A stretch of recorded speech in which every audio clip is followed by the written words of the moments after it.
वंदे मातरम कहते हुए आगे बढ़ो और तब तक बढ़ते रहो जब तक भारत माता विश्व गुरु न बन जाए। बंगाल वह भूमि है जहां से वंदे मातरम की गूंज उठी थी। बंगाल अध्यात्म, तप, तपस्या और यज्ञ की भूमि है। मगर आज बहुत दुख के साथ मुझे कहना पड़ रहा है, उसी तप की भूमि पे ममता बनर्जी जी ने जिस प्रकार के शासन को स्थान दिया है, आज का माहौल बंगाल में बंग भंग जैसी स्थिति ही बनाई हुई है। 1905 में आपको याद है, बंग भंग, बंगाल को तोड़ने की जो चेष्टा, कुचेष्टा अंग्रेजों ने की थी, वह कुचेष्टा भी तुष्टीकरण का नतीजा था। अंग्रेज तुष्टीकरण करना चाहते थे और बंगाल को तोड़ना चाहते थे दो भागों में। और आज ये अतिशयोक्ति नहीं होगी और ये पॉलिटिकली रॉन्ग स्टेटमेंट भी नहीं होगा अगर मैं जोरदार तरीके से कहूं कि तुष्टीकरण के नींव पर ममता बनर्जी की चेष्टा है कि बंगाल को अलग थलग कर दिया जाए। आज कभी कभी तो ऐसा लगता है कि is Bengal a different part of India? Is Bengal away from India? क्या बंगाल भारत का हिस्सा है या नहीं? जो भी प्रक्रिया भारतवर्ष में होता है, उन सारी संवैधानिक प्रक्रियाओं पर कुठाराघात करती है ममता बनर्जी और टीएमसी की सरकार बंगाल के अंदर। मैं आज कुछ ऐसे तथ्य रखने वाला हूं और वीडियो के माध्यम से भारतीय जनता पार्टी कुछ ऐसा दिखाने वाली है जो विभत्स है। आप सभी जानते हैं, पूरे देश के कई राज्यों में सिलसिलेवार तरीके से SIR इसकी प्रक्रिया चल रही है। यह प्रक्रिया 2003 में भी हुई थी, इस पर बहुत चर्चा हुई है, सदन के पटल पर भी चर्चा हो चुकी है। SIR बंगाल में भी हो रहा है। उसे रोकने की कोशिश गैर संवैधानिक तरीके से, केवल गैर संवैधानिक तरीके से नहीं, हिंसा के माध्यम से ममता बनर्जी जिस प्रकार से कर रही है, विगत कुछ दिनों में हमने क्या क्या देखा है, मैं आपके सामने वो विवरण रखूंगा। चुनाव अधिकारी जो BLO कहलाता है, चुनाव अधिकारी तक वहां सुरक्षित नहीं है। इतना दबाव उनके ऊपर बनाया जा रहा है कि वो मजबूर हो रहे हैं आत्महत्या करने के लिए। BDO की ऑफिस, ब्लॉक डेवलपमेंट ऑफिसर, उनके ऑफिसर्स के ऊपर, उनके ऑफिसेस के ऊपर इस प्रकार हमला किया जा रहा है मानो वो कोई शत्रु का टेरिटरी हो, as if they were enemy territories. Farakka के अंदर, जो मुर्शिदाबाद डिस्ट्रिक्ट में आता है, BDO के दफ्तर के ऊपर हमला हुआ है।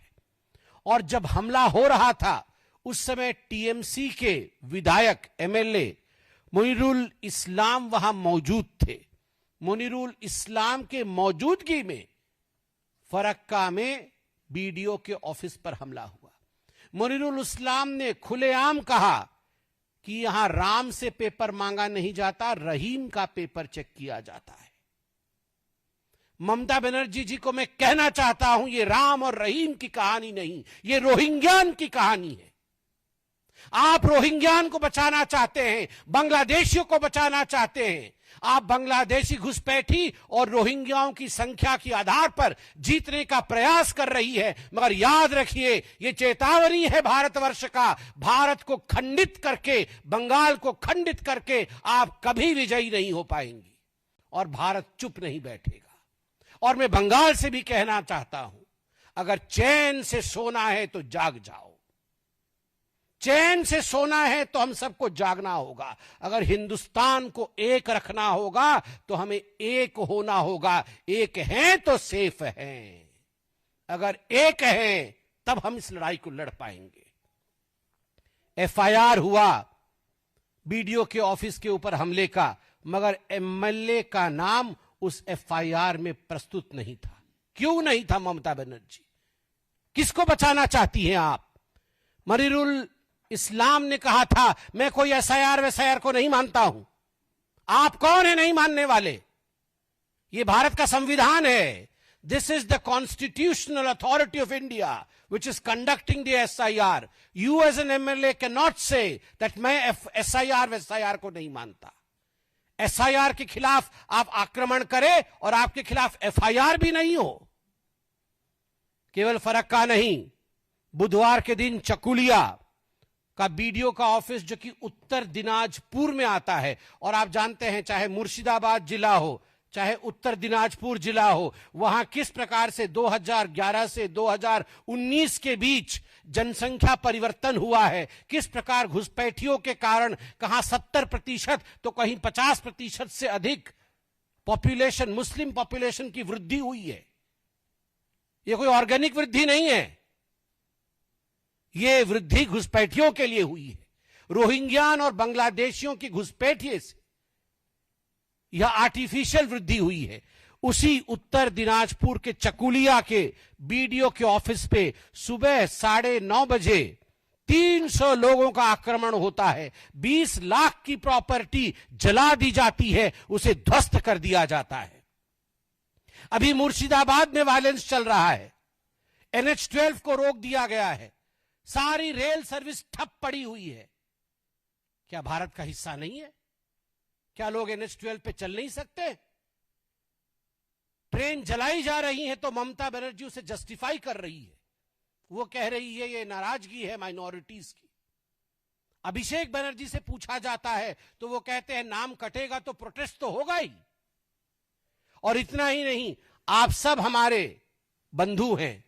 You are the fourth pillar of democracy. If we are a pillar of democracy as the legislature, you are one of the pillars of democracy to uphold the democracy of this country.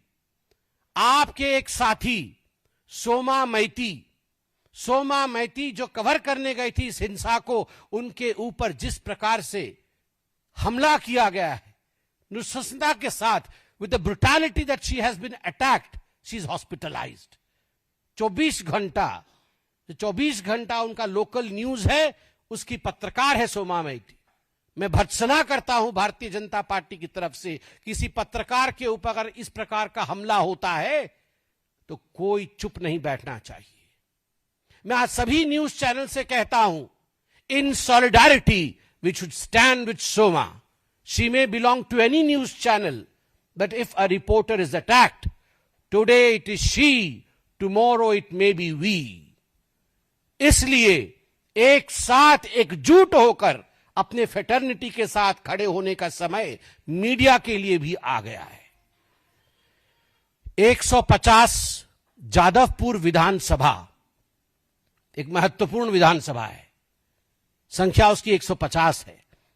150 Jadavpur विधानसभा में booth संख्या 110 में जो BLO थे, एक ईमानदार officer थे, उनका नाम अशोक दास है. श्री अशोक दास, ईमानदार बीएलओ अधिकारी. क्या गुनाह किया था उन्होंने?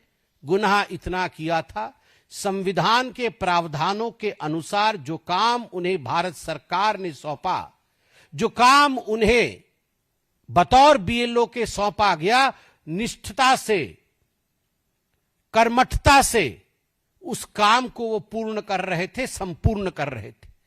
बदले में क्या मिला? बदले में धमकाया गया. मैं नाम ले रहा हूं, वार्ड नंबर 109 के टीएमसी कार्यकर्ता अनन्या बनर्जी और राजू विश्वास ने उन्हें धमकाया कि अगर एक भी घुसपैठिया का नाम कटा, एक भी किसी का नाम कटा, कागज नहीं हो तो नहीं हो, मगर नाम कटा तो तुम्हारा छोटा सा बच्चा और तुम्हारी पत्नी तक को छोड़ा नहीं जाएगा.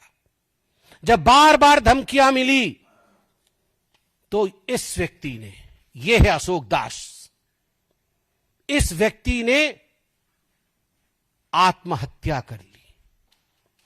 मैं अभी वीडियो देख रहा था, सुन रहा था. अभी एक फोन कॉल, उसकी पत्नी, अशोक दास जी की पत्नी